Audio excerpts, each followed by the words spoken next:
Everton striker Beto has been linked with a move to AS Roma in an unlikely swap deal, which would see Roma striker Artem Dovbik move to Hill Dickinson Stadium. This has obviously come about because the Friedkin Group own both clubs, and Beto's consistently been linked with a move back to Italy. Obviously did very well in Serie A with Udinese before Everton bought him. Dovbik, who was excellent in Spain for Girona, where he scored 24 goals in 36 games, hasn't gone quite as well in Rome. But, you know, this season especially, he's got 2 goals in 10 starts, I think it is, and Beto has got 2 goals, one in the Premier League and one in the Carabao Cup as well. So I don't know who's getting the better deal, because both strikers have only scored 2 goals. So it's a bit of an interesting one, simply because Everton were linked with another Roma striker last week, Evan Ferguson, who on the day he was linked with Everton, then went and scored 2 goals against Celtic in Europe. So I don't know whether this is just lazy links because of the Friedkins' ownership of the clubs. But like I say, wouldn't surprise me if Beto does end up back in Italy. Maybe not in January, but maybe next summer. But yeah, that's one that's caught the eye today. A couple of journalists have gone with that one today, but a swap deal for both of them under consideration. I'm thinking probably only a loan for the rest of the season for them, maybe to freshen it up for both, if anything was in it. Dovbik is 28, not exactly the right age. Beto's 28 as well. So much of a muchness in terms of what you're getting versus age, versus goals and everything else that goes with it. So we will see.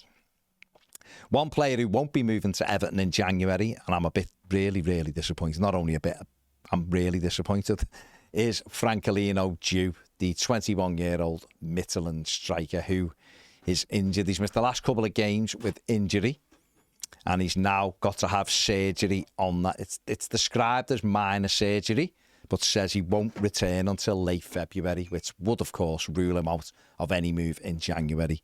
He has scored 21 times in 30 games so far this season for Midtjylland, being watched by Everton scouts on 8 occasions so far this season, as well as Bayern Munich, Liverpool. A lot of clubs looking at him. He's highly rated, 21 years of age, can play off the right-hand side, but he is a striker as well.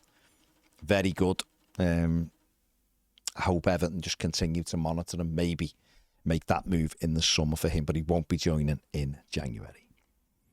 Everton's under-21 side came from 2 goals down last night to beat PSV 3-2 at Goodison Park. The 21s were trailing 2-0 in the second half at Goodison Park before goals from Malik Olaweyo, Kingsford Boyak and Shea Pitter with a penalty put it beyond PSV. It's a brilliant comeback.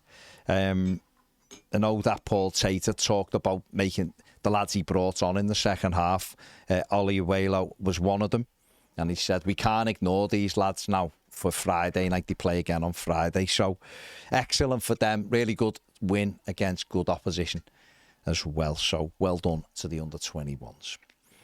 Everton and Sunderland FA Cup game is now on sale to season ticket holders. You have until tomorrow at 4 p.m. That's Wednesday, 4 p.m. to get your match ticket for the FA Cup. Third round tie, Hill Dickinson kicking off, of course, at 12:15. The prices are £20 for adults, £15 for seniors and £5 for children. If you are a Plus member, you can get your ticket from Thursday at 10 a.m.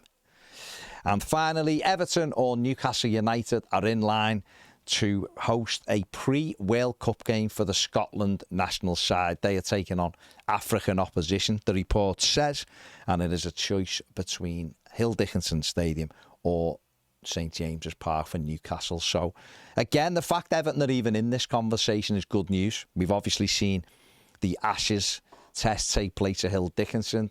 The summer, but they've got the Magic Weekend in the summer as well. So the fact that they're being considered as well for the pre-World Cup game for Scotland is excellent. So more and more stuff like this obviously brings in the revenue, puts Everton's name out there and gives more PR for the football club as well. So it's all about pushing those revenues up, and stuff like this really helps that. So hopefully Everton will get that one, and then we'll all have a chance to go and watch a bit of international football at Hill Dickinson as well. That is it for the News Daily. Make sure you give the video a thumbs up, subscribe to the channel if you haven't. See you later.